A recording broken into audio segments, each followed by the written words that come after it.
Graças a paz, irmãos. Boa tarde, bom dia, boa noite. Não sei que hora que você está ouvindo esse vídeo.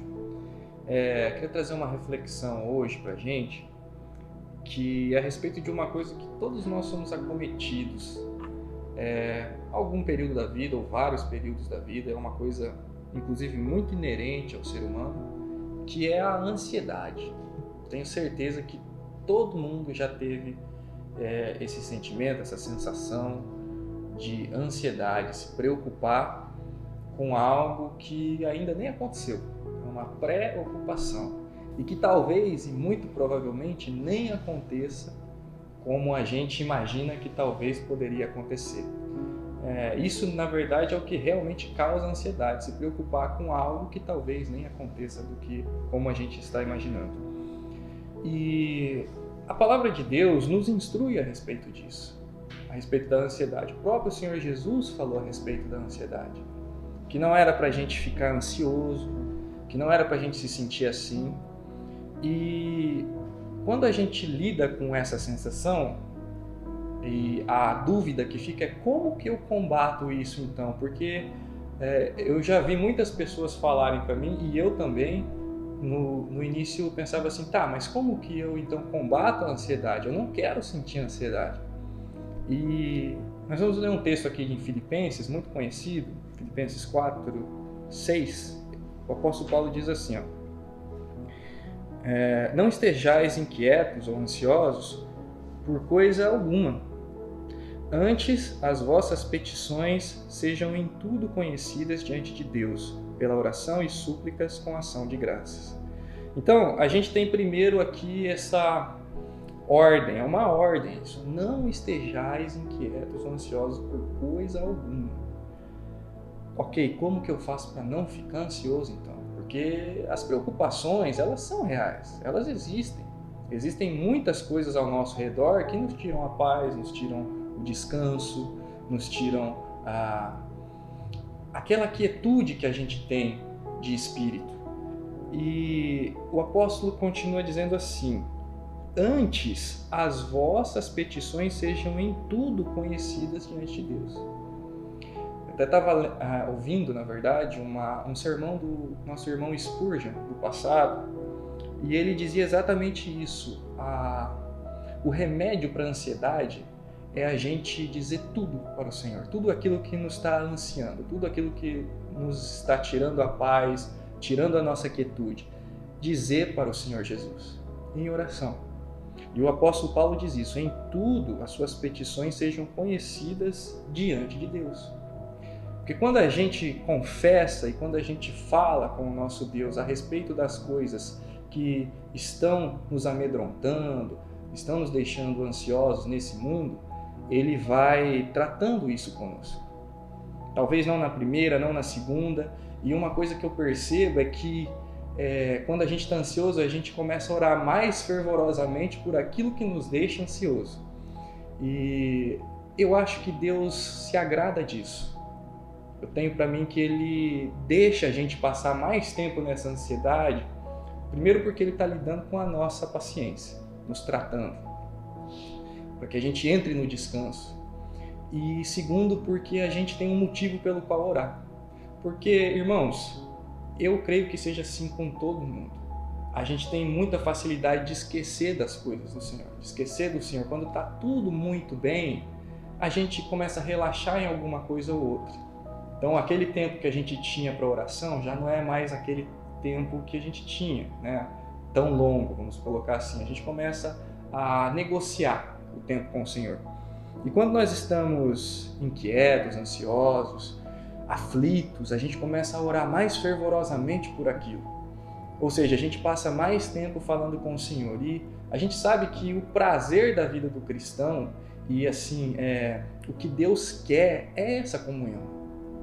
Quanto mais a gente passar em comunhão com o Senhor, mais a gente vai conhecer do Senhor. Então eu tenho para mim que o Senhor permite a gente passar por um período de aflição, e inclusive Ele diz que a gente vai passar por períodos de aflições, mas Ele permite isso para que a gente se achegue mais a Ele. E é interessante que o Senhor nunca nos abandona. mais cedo ou mais tarde a resposta daquilo que a gente está orando vai vir, né? Seja o sim, seja o não, seja o acalme-se, mas ela vai vir. Não tem como não vir, porque o Senhor escuta as nossas orações. Nós temos um outro irmão do passado, muito precioso, quem conhece esse irmão ou já leu o livro dele, que é o George Miller. E o George Miller, ele, quando faleceu, foram contabilizados, pelo menos o que acharam de diários do George Miller, mais de 50 mil orações que ele registrava. E quando ele registrava essas orações, ele registrava o motivo da oração, da petição dele. Ele fazia uma outra coluna com a data de quando ele começou a orar pelo aquele assunto. E fazia uma terceira coluna que ele marcava o dia que ele recebia a resposta daquela oração. E quando ele faleceu, contabilizaram esses diários, tinham mais de 50 mil orações do George Miller, todas respondidas. Foram fazer a contabilidade depois e parece que 85 a 90% dessas orações tinham sido respondidas ou na primeira hora, ou no primeiro dia, na primeira semana. E todas elas haviam sido respondidas pelo Senhor. Então não tem a menor possibilidade do Senhor nos abandonar, nos deixar, porque um dia Ele proveu uma salvação. A gente, quando está aflito, parece que a gente esquece disso, que o Senhor nos proveu o que Ele tinha de melhor, que era o Senhor Jesus. Deus Pai nos deu o Filho, o que melhor Ele tinha. Você acha que se pudesse vir um anjo qualquer ou qualquer outra coisa, Deus não enviaria? Ele enviaria, mas o preço que teria que ser pago era a vida do Filho. E Ele enviou o Filho para nos remir, para nos salvar. E quando você faz essa análise, você olha para trás e fala, pera, o Senhor Jesus veio me salvar. Então não tem como Deus Pai me deixar à mercê. Eu sei que a gente passa por inúmeras situações difíceis nesse mundo, situações de aflição, mas essa é a vida de um filho de Deus. Porque se você não tem nenhuma aflição, meu irmão, então alguma coisa está errada. Porque o Senhor Jesus passou isso. Quando ele estava com a alma dele profundamente deprimida até a morte, ele disse, por favor, fiquem aqui comigo, vamos orar, porque a minha alma está profundamente deprimida até a morte. O nosso próprio mestre passou por aflições, por ansiedade, pela tal depressão ali, ante a cruz. Então, nós não iríamos passar? Não tem como, nós vamos passar.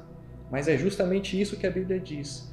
No mundo passareis por aflições, mas tem de bom ânimo. Eu venci o mundo. E ter bom ânimo, meus irmãos, ter alegria, não é aquele sentimento de estou alegre, então não é isso. Essa é a alegria que o mundo nos proporciona, de sorrir o tempo inteiro. A alegria bíblica, no sentido bíblico, é a alegria da salvação no nosso interior. A gente pode estar sendo acometido de muitas aflições ao nosso entorno, ao nosso redor, mas estarmos alegres no nosso interior. É o que o apóstolo Paulo diz. Embora o meu homem exterior venha se corrompendo ou se envelhecendo, o meu homem interior ele vai se renovando dia a dia. E isso é uma ação espiritual do Espírito Santo de Deus no nosso espírito. Então é possível estarmos alegres, é possível estarmos felizes e é possível celebrarmos no Senhor todo o tempo, mesmo diante de aflições terríveis, porque é a alegria da salvação que está em conta, que está em jogo aqui. Então não andeis ansiosos por coisa alguma, mas coloquem diante de Deus aquilo que te deixa aflito, que te deixa depressivo, que te deixa triste, e pede para o Senhor trazer a alegria da salvação no seu interior, no seu espírito, te dando quietude, te dando paz, porque a paz de Deus excede todo o nosso entendimento. Então é Ele quem nos guarda, é Ele quem nos cuida. Não confie no seu próprio braço, na sua própria vida, em você mesmo, para que você saia de uma situação dessa. Não confie nos homens, no sentido de assim, minha esperança está toda depositada em tal pessoa para que eu saia disso, para que eu consiga um emprego, para que eu, enfim, que seja lá o assunto que você esteja passando. Confie única e exclusivamente no Senhor Jesus, que aí você não vai, em hipótese alguma, se decepcionar. Então eu espero que essa reflexão possa te trazer consolo e possa frutificar na sua vida. E que a paz do Senhor seja com cada um de vocês. Amém.